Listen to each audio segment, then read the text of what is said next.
날씨가 참 선선해서 이제 가을에 접어든 것 같습니다. 우리 옆에 분들하고 한 번 더 인사하겠습니다. 잘 오셨습니다. 예, 인사하겠습니다. 예. 근데 왜 이렇게 일찍 오셨습니까? 일부 예배로 왜 이렇게 일찍 오셨어요? 다 오신 것 같은데.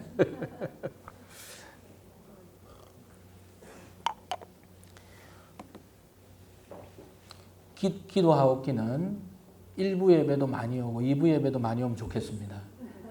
그렇죠? 앞으로 이제 그렇게 여러분 계속 기도해 주시면 좋겠습니다. 이번 주 방역은 이 목장입니다. 수고해 주셔서 감사합니다. 오늘 예배 마치고 교회 재개발 및 건축을 위한 교회 탐방을 좀 가려고 합니다. 장소는 새삼침례교회 강효민 목사님, 위치는 이제 구리시 갈매동에 있습니다. 오후 1시 20분 정도에 출발할 예정인데 혹시 함께 가시고자 하는 분은 우리 오영균 집사님께 말씀해 주시면 함께 참여하실 수 있습니다.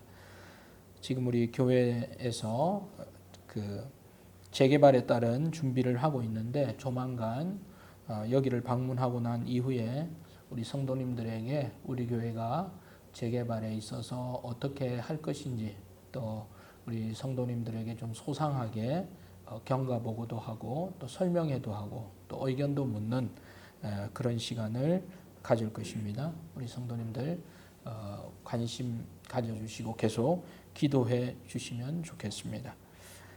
예. 어제 정한길 형제 우리 결혼했는데 우리 많은 성도님들 오셔서 축하해 주셨습니다. 날씨도 좋고 또 장소도 좋고 또 여러모로 또 얼굴 보면서 또 식사할 수 있는 시간도 있어서 참 좋았습니다. 새로운 가정을 위해서 여러분 기도해 주시면 좋겠습니다. 이 시간 우리 하나님의 말씀 함께 보겠습니다. 로마서 12장 1절 2절에 있는 말씀입니다. 로마서 12장 1절 2절 우리 길지 않기 때문에 한 목소리로 같이 합독하면 좋겠습니다. 시작. 그러므로 형제들아 내가 하나님의 모든 자비하심으로 너희를 권하노니 너희 몸을 하나님이 기뻐하시는 거룩한 산 제물로 드리라. 이는 너희가 드릴 영적 예배니라. 너희는 이 세대를 본받지 말고 오직 마음을 새롭게 함으로 변화를 받아 하나님의 선하시고 기뻐하시고 온전하신 뜻이 무엇인지 분별하도록 하라. 아멘.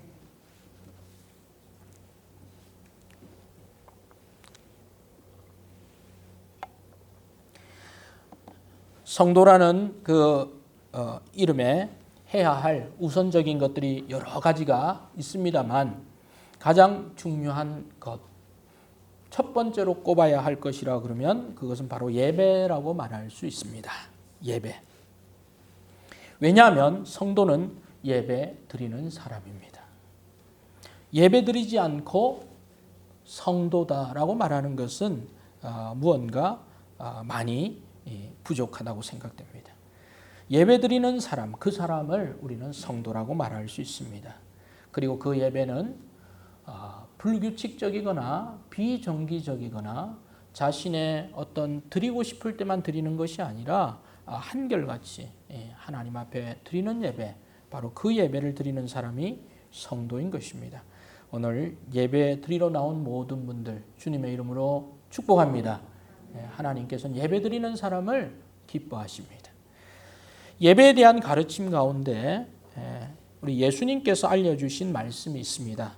사마리아 여인을 예수님께서 만나주시고 요한복음 4장 23절에 예배에 대해서 아주 중요한 가르침을 예수님께서 알려주셨습니다. 뭐라고 말씀하셨습니까? 아버지께 참되게 예배하는 자들은 영과 진리로 예배할 때가 오나니 곧 이때라. 아버지께서는 자기에게 이렇게 예배하는 자들을 찾으시느니라. 이렇게 말씀하셨습니다. 다시 말해서 예수님께서는 예배의 소중함을 말씀하시고 참되게 예배하는 사람들, 그들을 하나님 찾고 계시다, 그렇게 말하고 있습니다. 그러면 예수님의 구본에도 보면 예배를 참되게 드리는 사람도 있고 또 어떤 사람들은 참되지 않게 드리는 사람도 있다는 것을 알 수 있습니다. 모든 예배가 다 참되게 드리면 좋지만 그렇지 않고 어떤 사람들은 영으로서, 다시 말해서 온 마음과 또 진리를 다해서 예배드리는 사람들이 있는 반면에 또 일부 사람들은 그렇게 예배드리지 않는 사람도 있다는 것을 예수님이 하신 말씀 속에서 찾을 수 있습니다. 성도는 예배자입니다. 그래서 우리는 예수님께서 하신 말씀, 영과 진리로 드리는 예배, 또 참된 예배, 그런 예배를 드려야 할 것입니다. 그렇다면 참된 예배로 예배 드린다는 것은 어떤 의미입니까? 오늘 로마서 12장 1절, 2절 이 짧은 두 구절 가운데 우리가 하나님 앞에 드리는 무수히 많은 예배 가운데 참된 예배를 드리려면 어떻게 예배를 드려야 되나? 또 참된 의미는 과연 어떤 예배인가? 이 말씀을 함께 살펴보기를 원합니다. 먼저 바울 사도는 본문에서 우리 모두에게 예배가 무엇인지를 잘 말씀해 주고 있습니다. 12장 1절 말씀 우리 다시 한번 읽으면 좋겠습니다. 같이 보겠습니다. 시작. 그러므로 형제들아 내가 하나님의 모든 자비하심으로 너희를 권하노니 너희 몸을 하나님이 기뻐하시는 거룩한 산 제물로 드리라. 이는 너희가 드릴 영적 예배니라. 아멘. 여기 보면 바울 사도는 이렇게 말하고 있습니다. 형제들아 너희를 권하노니 이렇게 말하고 있습니다. 여기 형제는 성별을 떠난 모든 지체들을 포함하고 있습니다. 모든 하나님의 백성들을 말씀하고 있습니다. 형제들, 자매들, 나이들 많은 사람 아니면 젊은 사람 전혀 상관없이 모든 지체들을 향해서 주 안에 있는 자들, 그들을 우리는 형제들이라, 자매들이라 부를 수 있습니다.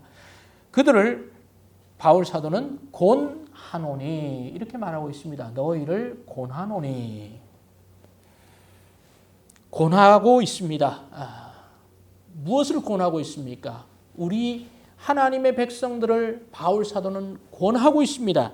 여기서 권하다라는 말은 권면하다라는 뜻입니다. 권면. 우리는 권하다 그리고 권면하다는 말을 성경에서 많이 찾아볼 수 있습니다. 한글 사전에서 찾아보니까 권면이라는 단어의 뜻은 세 가지 의미가 들어가 있습니다. 알아듣도록 권하다. 뭔가 알아듣도록. 알아듣는다. 상대가 하는 말을 100% 알아듣는다. 또는 상대가 하는 말을 70% 알아듣는다. 50% 알아듣는다. 의미가 다르죠. 가능하면 우리가 어떤 말을 전달할 때도 내 의미가 잘 전달이 돼야 될 뿐 아니라 상대가 하는 말도 의도대로, 목적대로 잘 이렇게 전달되면 좋습니다. 그런데 그러지 않다 보니까 두 사람 또는 여러 사람 사이에 혼선이 생기고 오해가 생기고 그 오해가 또 다른 오해를 낳을 때가 많습니다. 그래서 여기 권하는 것에는 첫 번째 뜻이 알아듣도록 권한다는 것입니다. 두 번째 의미는 격려한다 이런 말이 있습니다. 격려한다. 세 번째는 알아듣도록 권하고 격려해서 그 일을 하도록 실천하게 한다. 이것이 바로 권면의 뜻이라는 것입니다. 얼마나 좋은 말입니까? 이 권면은 상호간에 하는 것입니다. 그리고 분명하게 자기의 말을 또 오해하지 않도록 설명하는 내용이 들어가 있습니다. 그리고 권면은 비판하는 것이 아닙니다. 격려하는 것입니다. 그리고 그렇게 아는 것에서 멈추지 않고 실천하며 살도록 하는 것, 이것이 바로 권면입니다. 그래서 바울 사도는 너희를 권한다라고 말하고 있는 것입니다. 성도 여러분, 이 하나님의 사람이 권면할 때, 또 성도가 성도를 권면할 때 피차 간에, 상호 간에 서로 받아들이고 또 서로 함께 듣는 여러분들 되기를 주의 이름으로 권면드립니다. 누군가 좋은 말씀으로 또 더 나은 말씀으로 권면할 때 우리는 귀를 열고 마음을 열어야 하는 것입니다. 그것이 바로 권하는 것입니다. 하나님의 자비하심으로 하나님의 그 자비하심으로 바울 사도는 성도를 권면하고 있다고 말하고 있는 것입니다. 자, 그렇다면 바울 사도가 하는 이 권면의 목적이 무엇입니까? 무엇을 위해서 권면하고 있습니까? 바울 사도의 그 목적이 12장 1절에 나와 있는데 권하노니 그렇게 말한 다음에 바울 사도가 권면의 목적은 뭐냐면 너희가 드릴 온전한 영적 예배를 말을 하기 위해서 권면하고 있는 것입니다. 거룩한 산제물로 드리라 이는 너희가 드릴 영적 예배니라 그렇게 말하고 있습니다. 바울 사도의 권면은 영적 예배. 그러니까 이 영적이다 이 말에는 우리가 그냥 우리가 생각하는 육신적인 또 표면적인 그것을 훨씬 뛰어넘는 깊은 하나님과 함께하는 그런 예배를 드리기 위한 목적으로 바울 사도는 지금 권면을 하고 있는 것입니다. 영적인 예배.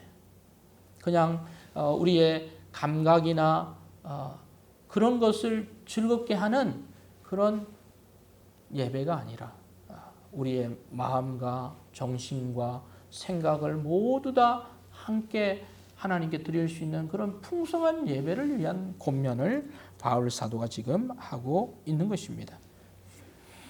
이 영적인 예배, 다시 말해서 우리의 속사람, 여러분 안에 있는 거듭난 여러분 자신, 속사람, 여러분이 되어야 하는 여러분이 기도하는 그 모습, 그것을 속사람이라고 말할 수 있습니다. 그 속사람과 또 그것을 이루어가는 여러분의 겉사람, 우리의 육신을 포함한 그 겉사람과 속사람이 하나님께 온전히 집중되는 그 영적인 예배, 그 예배의 목적을 위해서 바울 사도가 권하고 있습니다.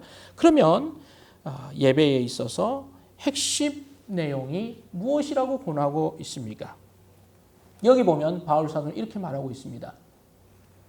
너희 몸을 하나님이 기뻐하시는 거룩한 제물로 드리라 이렇게 말하고 있습니다. 예배의 핵심이 무엇이라고 말하고 있습니까? 드리는 것이라고 말하고 있습니다. 그래서 예배는 무엇인가? 드리는 것입니다.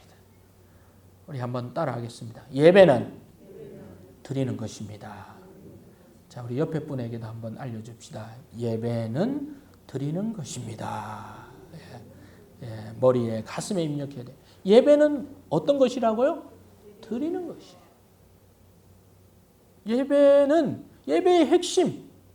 우리를 권하는 바울 사도의 그 목적이 뭐냐? 예배는 드리라 그랬어요. 드리는 것이에요.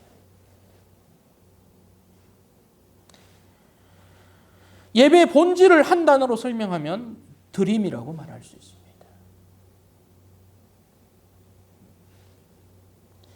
그래서 예배에는 반드시 무엇이 있어야 합니까? 드리는 것이 있어야 합니다. 드리는 것, 그것이 바로 예배의 중심입니다. 우리 한번 생각해 봅시다. 왜 예배의 핵심이 드림이 되어야 하는가? 여러분, 구약의 예배가 무엇이었습니까? 구약의 예배는 자신이 집에서 기르던 짐승이나 가축 그것을 드리든지 아니면 자신이 농사 짓는 그 곡식을 드리든지 드리는 거예요. 그것은 바로 제물입니다. 제물이 있어야 드림이 있는 거예요. 제물을 드릴 때 그냥 막 드리지 않죠. 자신이 기르는 것 중에 또는 수확한 것 중에 제일 첫 번째 것, 가장 좋은 것 그것을 가려서 하나님 앞에 드렸습니다. 아벨은 자신이 기르던 것 중에 가장 좋은 것, 첫 번째 것, 그것을 하나님께 드렸습니다. 하나님께서 기쁘게 그 드림을 받으셨어요. 그러나 가인은 드리긴 했는데 거기에 그런 정성과 또 최선의 것을 그런 마음이 좀 결여됐습니다. 그래서 하나님은 아벨의 것은 취하셨지만 가인의 것은 취하지 않았다고 말하고 있습니다. 그래서 예배는 드리는 드림인데 어떤 드림이냐? 온전한 드림이 되어야 된다는 것입니다. 예, 온전한 드림.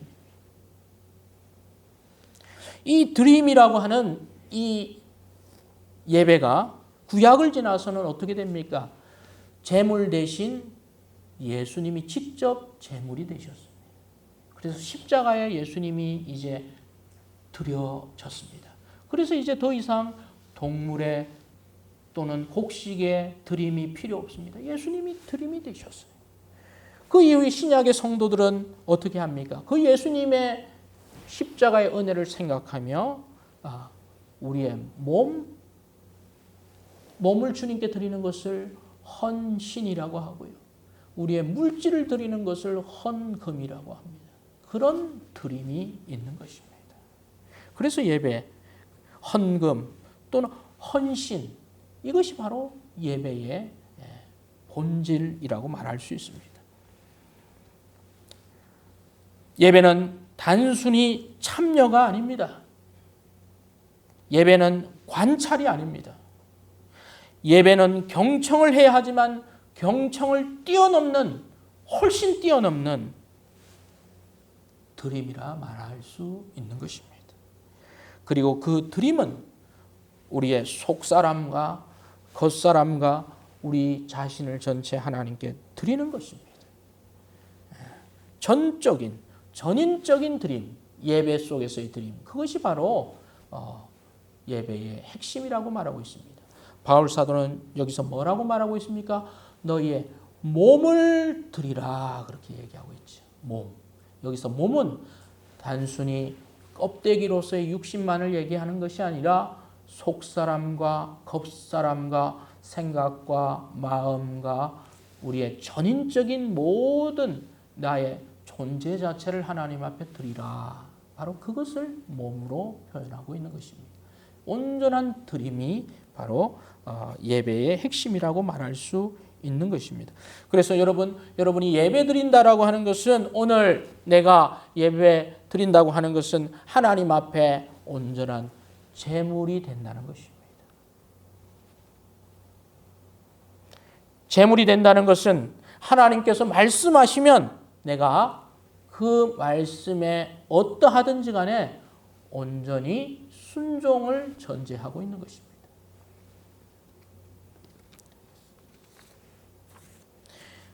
성도 여러분, 우리가 드려왔던 많은 예배와 또한 앞으로 여러분들 많은 예배를 여러분 드릴 것입니다. 그 예배의 중심이 무엇인가? 여러분 자신을 온전히 그 제물 위에 올려놓는 것이라는 것을 여러분 늘 염두에 두시길 바랍니다.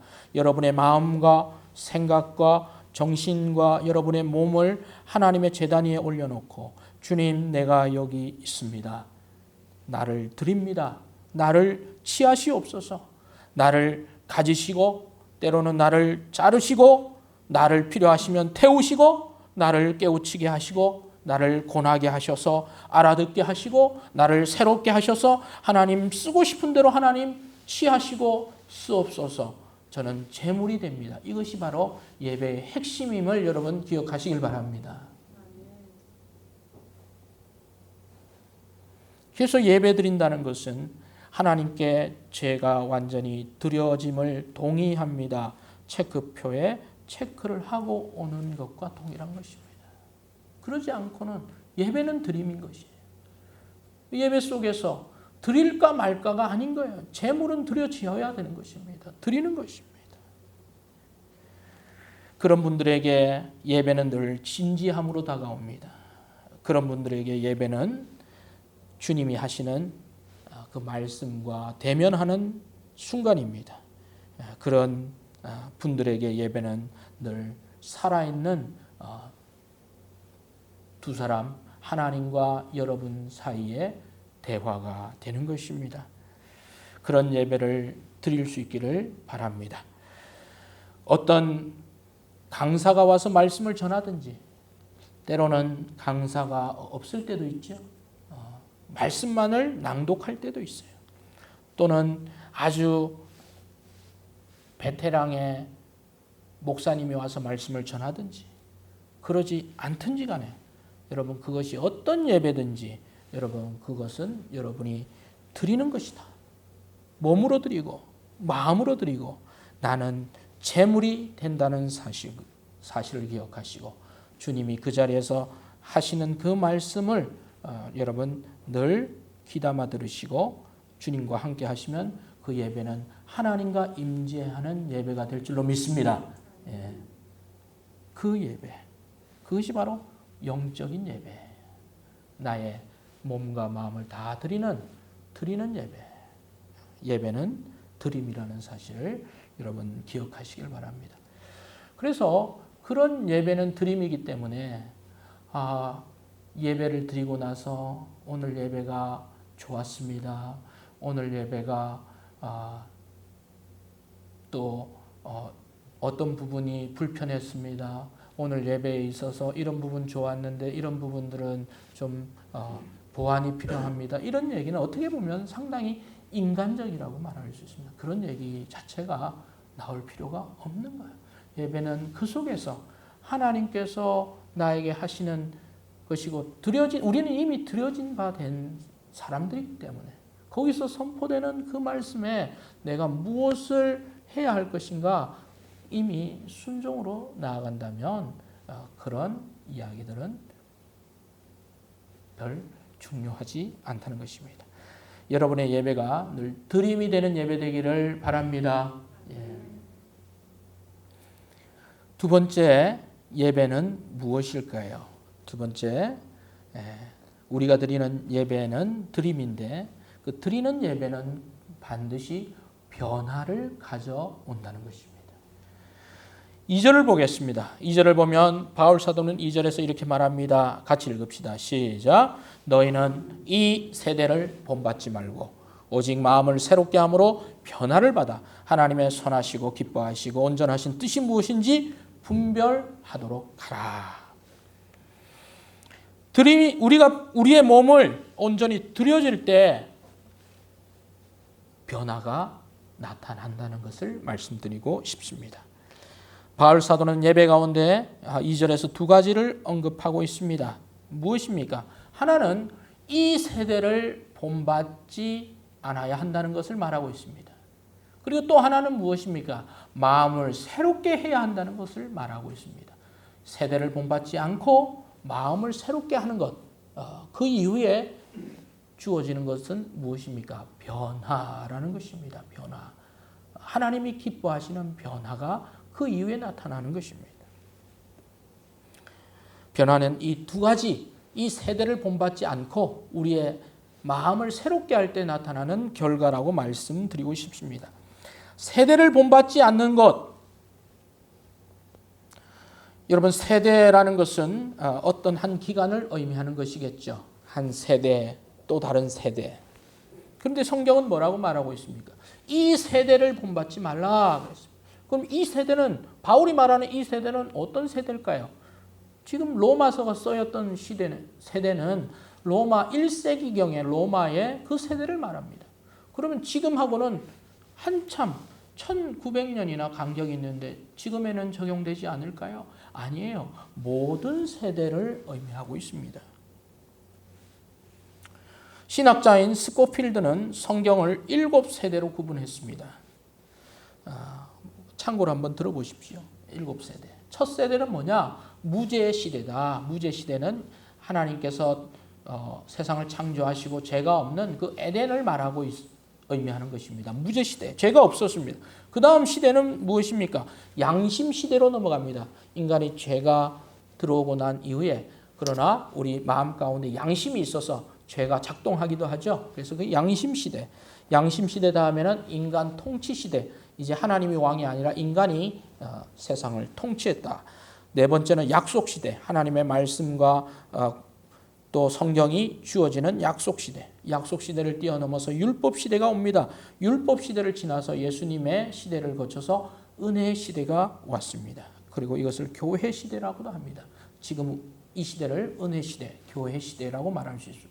그 다음 시대는 뭡니까? 마지막 남은 왕국 시대, 하나님의 나라가 온전히 임하는 왕국 시대. 이렇게 7개의 세대를 구분을 했습니다.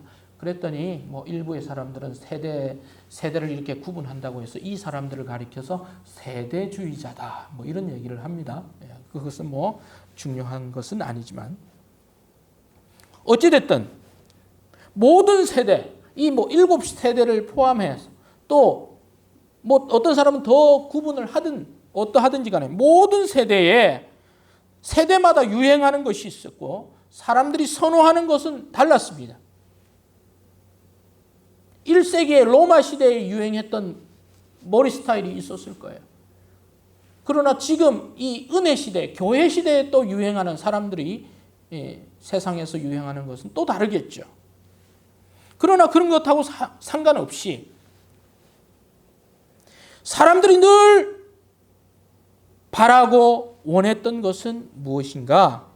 선한 것을 추구하지 않고 사람들은 늘 악한 것을 추구했습니다. 이 세대라고 말할 때 사람들의 하는 모습, 사람들이 하는 취향, 사람들이 추구하는 것을 보니까 세대는 달라도 모습은 달라도 본질은 변함이 없더라는 것입니다. 여러분, 예전에 오래전 세대에 사람들이 가졌던 욕심이나 지금 이 시대나 앞으로 수백 년이 지난 시대 사람들이 가지는 욕심 다를까요? 아니요. 동일합니다. 사람들 안에는 여전히 자기 악함이 있고 자기 사랑이 있고 하나님에 대한 대적이 있고 저항이 있고 이런 것들을 사람들 계속 추구하는 것입니다. 시대는 달랐지만 하나님이 만드셨던 그 원래 하나님의 형상이 아니라 세상적인 형상을 추구하는 사람들, 그것이 바로 이 세대가 가진 특징이라고 말할 수 있습니다. 특별히 바울이 로마서를 쓸 이 1세기 로마 시대의 이 세대, 이 로마서를 읽는 로마의 교인들, 전 로마의 풍요함 속에서, 로마가 주는 자유 속에서, 로마가 주는 힘 속에서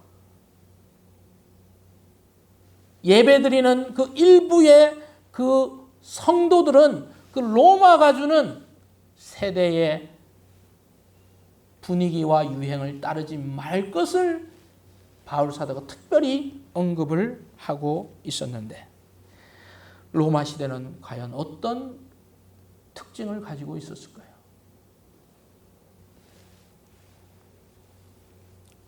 그 시대에 살아보지 않아서 잘 모르겠습니다만 프랑스 파리 센강 옆에 보면 그 미술관이 있습니다. 오슬로 미술관이라고 유명한 미술관이 있습니다. 그 소장품 중에는 그 미술관에는 빈센트 반 고흐의 작품도 있고 고갱의 작품도 있고 19세기 인상파 화가들의 작품들이 있는데, 그 미술관 중앙 통로 한복판에 걸려 있는 그림이 유명하겠죠. 여러분 어디 박물관이나 미술관에 가면 저기 구석에 있는 그림도 유명하지만 그 통로 중앙에 있는 이 그림의 크기가 얼마나 되냐면 가로가 7m, 세로가 4m. 가로가 7m니까 그 세로 엄청나게 큰 작품이죠. 이 작품은 토마 쿠티르가 그렸는데 이 미술관이 1986년 개관한 이후로 한 번도 중앙 자리를 놓쳐본 적이 없는 거예요. 그러니까 항상 그 자리에 있는 유명한 그림. 제목이 무엇일까요? 제가 좀 알려드리면 여러분 유추하시면 돼요. 도드라진 로마 시대의 두 기둥이 있습니다. 거기에 술에 취한 사람들이 음란하고 난잡한 축제를 벌이고 있는 모습이 이 작품의 모습이에요. 이 작품의 이름은 로마의 타락입니다. 그것이 그 박물관, 그 미술관의 딱 정면에 7m, 4m. 많은 걸 의미하고 있죠. 이 세대를 본받지 말라. 그럼 로마가 어떤 모습을 했을까요? 술 취하는 모습, 방탕한 모습. 그래서 로마는 결국 망했다라고 하는 그런 많은 책들도 있는데 그 모습을 집약적으로 보여주는 거예요. 바울이 로마서를 쓸 때 그 당시에 세대상이기도 하고 로마만 그런 게 아니라 모든 세대를 응집한 작품 제목이 아닌가 생각됩니다. 하나님의 형상에서 벗어난 타락한 모습. 그것이 바로 세대는 다르지만 본질은 변하지 않는 이 세대를 본받지 말라라고 하는 의미인 것입니다. 성도 여러분, 예배는 드림이라고 말씀드렸는데 예배에 참여한 성도들이 해야 할 첫 번째가 무엇입니까? 바로 이런 하나님을 따라가지 않고 하나님을 대적하고 인간의 모든 욕망을 추구하려고 하는 그러한 세대를 거절하는 것, 거부하는 것, 현 세대를 본받지 않는 것이 바로 변화의 첫걸음이라는 것입니다.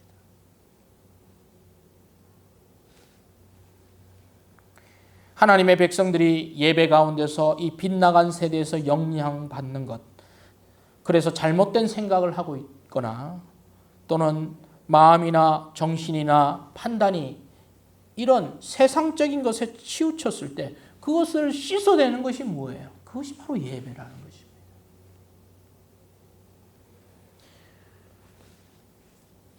오늘날 이 시대의 정신을 말하면 무엇으로 우리가 좀 요약할 수 있습니까? 결과로서 모든 것을 말하라고 하는 결과주의, 성과주의, 인간이 중심이 되는 인간 중심주의, 내가 기준이 되는 이기주의, 개인주의, 물질과 돈이면 모든 것을 취할 수 있다는 황금 만능주의. 이것이 이 세대를 말하는 거예요. 그런데 이런 세대를 예배 속에서 우리는 뭐 해야 됩니까? 벗어나야 하는 것이. 하나님의 말씀은 그게 아니구나. 하나님의 말씀은 이런 세대들과 다르게 살아야 되는구나. 그것이 바로 우리가 예배 속에서 가져야 할 첫 번째 마음인 것입니다. 두 번째는 무엇입니까? 바로 마음을 새롭게 해야 하는 것이죠. 매일매일 이런 여러 가지 세상적인 티끌이나 먼지 속에서 이런 것을 씻어내지 않으면 우리 역시도 인간적인 욕심과 유행이 우리 몸에 달라붙어서 우리의 몸이 되고 살이 되어버립니다. 지극히 인간적인 사람이 되어버립니다. 시간이 지나면 이것은 나의 육체와 분리할 수 없는 그런 나의 신체의 일부가 되어버릴 수 있습니다. 그러하기 전에 우리는 예배 속에서 무엇을 해야 합니까? 계속 우리의 마음을 하나님의 말씀으로 새롭게 가야 하는 것이죠. 우리 마음의 변화, 심령의 변화, 속사람의 변화를 계속 다짐해야 하는 것입니다. 성도 여러분, 예배의 두 번째 요소는 바로 그래서 변화를 받는 것입니다. 예배를 드린 성도는 예배를 드렸다고 하면 그 안에서 반드시 변화가 되어야 됩니다. 변화라는 것이 나와야 돼요. 이미 변화된 사람들은 계속 변화를 다짐해야 하는 것입니다. 아직 변화되지 않은 사람은 그 변화를 계속 추구해야 합니다. 그것이 바로 예배 드린 후에 우리가 얻는 결과가 되어야 하는 것입니다.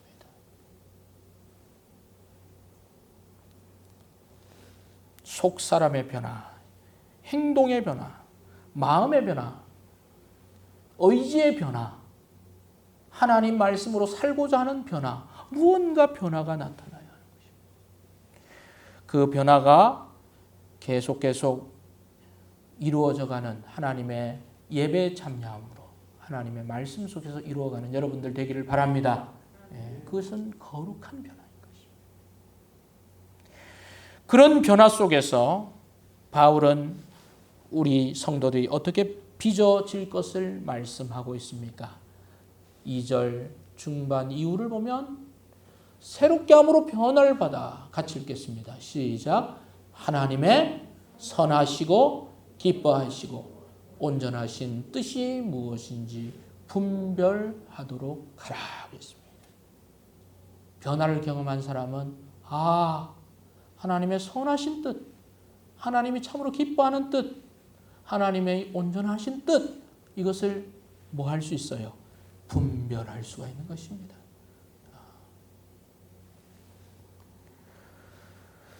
성도 여러분, 변화하는 자, 예배를 통해서 일어납니다. 그리고 그 예배를 통해 변화받은 사람은 하나님의 참 선하고 기뻐하시고 온전하신 그 뜻, 핵심적인 하나님의 그 뜻을 분별할 수 있는 분별력이 생겨나는 것입니다.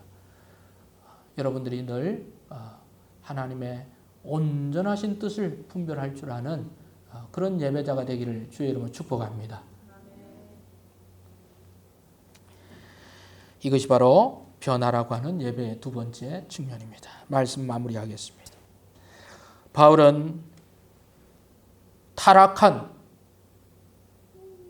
얼마나 타락했는지 모르지만 그림에까지 계속 등장하고 영화에도 등장하고 책에도 등장하는 그 로마의 그 타락한 모습, 우리가 생각할 수 없을 정도의 타락한 그 모습 속에서도 하나님을 바라보며 진리를 지키고자 하는 그 거룩한 그 로마의 성도들을 향해서 바울이 권면했습니다. 너희들 그렇게 살면 안 된다. 너희는 변화를 받아야 돼.